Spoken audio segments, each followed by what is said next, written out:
kasi. Ano? Talaga naman tapos na itong gabi, no? Sabi ka rin, tapos na kami. So, ano oras na ba? 4.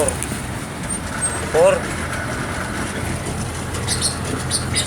Mga 9. Uwe? Oo. Pati nga ako di orasan.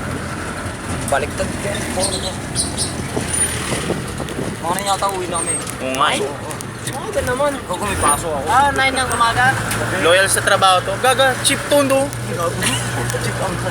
Eh, ikaw nga yung kalahating araw ka lang pumasok. Ang galing, ang lakas mo eh. Galing-galing mo talaga. Uy, Ano ba talaga eh, no? alas 9 ng umaga. Gabi. Gabi? Sige, malalaman natin. Ano, doon na tayo sa ano ba?